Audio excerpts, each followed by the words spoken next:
Hey guys, it's me again, and today we're going to talk about beam shotguns. And there's this misconception going around that beam shotguns actually got worse with the new shotgun changes. And as I'm going to show you, that's not the case. They're slightly better, actually, than they once were.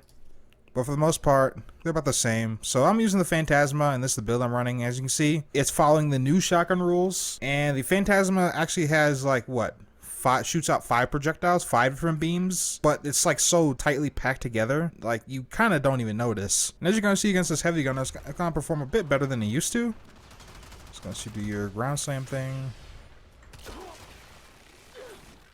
Now it does have impacts, so it is affected by the new impact changes, but it doesn't do any knockdowns. It just does like slight staggers. And as for the alt fire is a little worse actually, even though it can be over 100% status chance with the new changes to status. But that's strictly due to the bomblets just not tracking properly.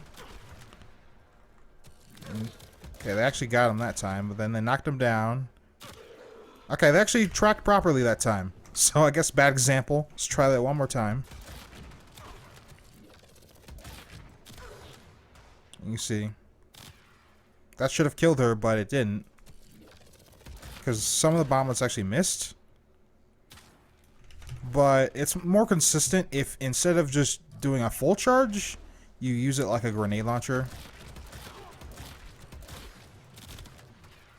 And then full charge after you've gotten all your status procs up, and that's way more consistent that way. Anyways, back to the beams. So, as you can see, the Phantasma performs fine. Now for the other two, which would be the Convectrix and the Phage. So let's go with the Convectrix first, and then I'll show you the Phage. Now, the Convectrix is also affected by the new status changes, and if it wasn't, it would probably be able to go over 100% status chance, and that would be kind of nuts with this thing. But I'm running a pure viral build because it is actually crit-based, and we can take advantage of that with 100 missions, right? And we can buff up those slash procs. Otherwise, it's not that great. So I'm going to show you against this heavy gunner here.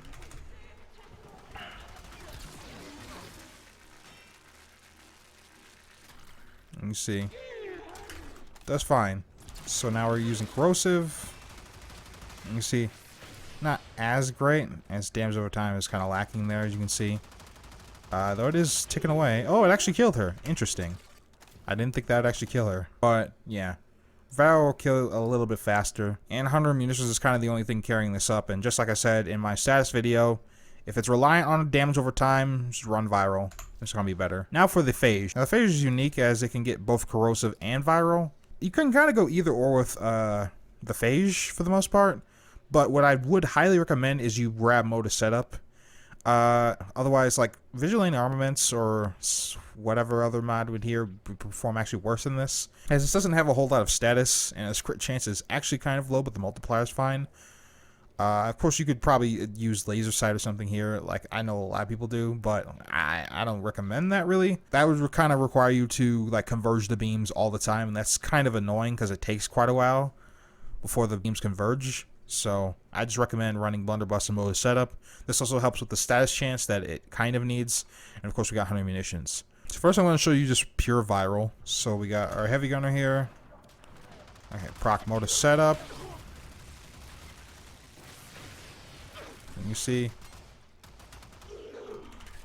takes care of him, no problem. Now if we go over to corrosive and viral, and you see it shreds, but this damage over time is not nearly as strong as the viral build. So even with me shooting off a couple more times there, it did use less ammo than the pure viral build. But I don't know how the Phage performed before the update, because I actually never had this format until now. I actually just formatted it just to make this video. So tell me if this is better or worse than how it used to perform in the comment section, because I don't really know.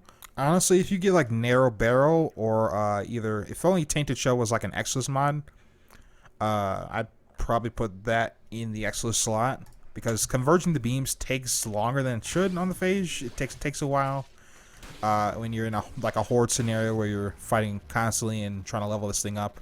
You'll notice this a lot. Ammo mutation is also a good solution in your Exilus slot, since this ammo economy isn't that great on this thing.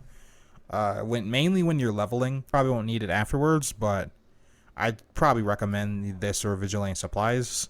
in the next slot if you don't have the spread tightening mods. So you can see the beam shotguns are actually fine, even though they are affected by the new changes, which is kind of weird. But it didn't really affect them too much, especially like the Phantasma and the Kvetrix. Kvetrix actually think got better with this update, but I don't know about the Phage because I'm only forming it now.